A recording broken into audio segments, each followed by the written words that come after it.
அனைவருக்கும் வணக்கம். இன்னைக்கு நம்ம பானு ட்ரெடிஷன் சேனலில் புரோட்டீன் சத்து நிறைந்த சோயா அடை எப்படி செய்யலான்னு இந்த வீடியோவில் பார்க்கலாம். இந்த சோயா அடை செய்கிறதுக்கு தேவையான பொருட்கள் என்னென்னு சொல்கிறேங்க.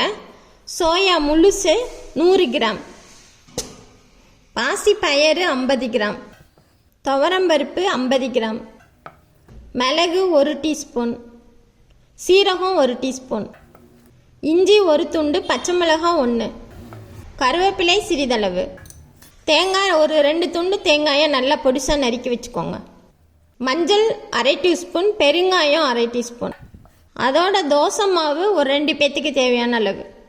இதில் நம்ம சோயா, பாசிப்பயிறு, துவரம்பருப்பு, மிளகா ரெண்டையும் நல்லா நைட்டே ஊற வச்சிடணும். காலையில் அடை செய்யணும்னா இந்த பயிர்களை நைட்டே ஊற வச்சிடணும். நான் இந்த பாருங்க நைட்டே ஊற வச்சுருக்கேன்.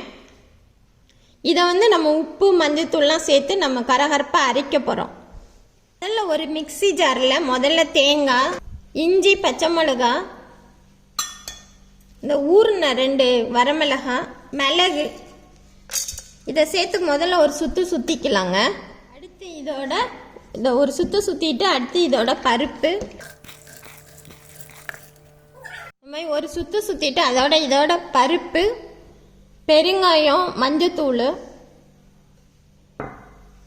உப்பும் சேர்த்து நல்லா கரகரப்பாக அரைச்சிக்கலாங்க. கருவேப்பிலையும் உருவினது சேர்த்துக்கிறேன். மிக்சியில் கரகரப்பாக அரைச்சிக்கங்க. அதை மாவோட சேர்த்துடலாம். தோசை மாவோட மாவு கொஞ்சம் புளிச்சிருந்தாலும் இதை சேர்த்தேன் உடனே நம்ம செஞ்சிடலாங்க 10 நிமிஷத்தில். இதோட நம்ம முழுசும் சீரகத்தை சேர்த்துக்கலாம்.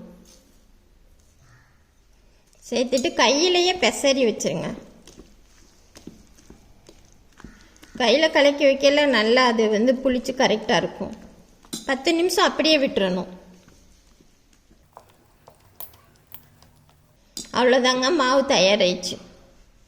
மாவை கலந்து வச்ச 10 நிமிஷத்துலேயே நம்ம அடை செஞ்சிடலாங்க. இப்போ அடை ஊற்றி காட்டுறேன். ஒரு கல்லை அடுப்பில் வச்சுக்கோங்க.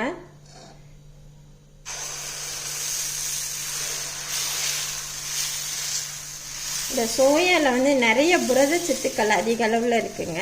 அதே மாதிரி நார்ச்சத்தும் நிறையா இருக்குது. இதை நம்ம காலை உணவுக்கு சாப்பிடும்போது அன்னைக்கு ஃபுல்லாக நம்மளுக்கு நல்ல எனர்ஜி கிடைக்கும். குழந்தைங்களுக்கும் நம்ம இதை கொடுக்கலாம் தாராளமாக. கொஞ்சம் மீடியம் ஃப்ளேமில் வேக வைங்க. நல்லா மீடியம் ஃப்ளேமில் வைங்க. இந்த வெந்துருச்சு. இப்போ திருப்பி போடலாம். இந்த சோயா அடை மெனோபாஸ் ஆகிற லேடிஸ்க்கு அவங்க உடம்புல ஏற்படுற அந்த வீக்னஸை சரி பண்ணுதான். அவங்க அடிக்கடி இந்த சோயாவை உடம்புல சேர்த்துக்கையில் அவங்களுக்கு கொஞ்சம் மாற்றங்கள் உடம்புல ஏற்படுறதை தடுத்து அதை சரி பண்ணுதுன்னு சொல்கிறாங்க. நல்லா வெந்துச்சுங்க. இப்போ எடுத்துடலாம். பாருங்கள், மிகவும் சுவையான சோயா அடை தயாராகிடுச்சுங்க. பாருங்கள் அடை எவ்வளோ நல்லா வந்திருக்குன்னு. இதை ரொம்ப சாப்பிடவும் ரொம்ப டேஸ்ட்டாக இருக்குங்க.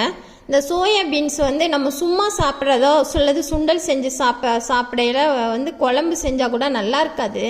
இதை நம்ம அடையாக செஞ்சு சாப்பிடையில ரொம்ப டேஸ்ட்டாக இருக்கும். உடம்புக்கும் நல்ல சக்தி கிடைக்கும். நீங்களும் அடிக்கடி செஞ்சு சாப்பிடுங்க. நன்றி, வணக்கம்.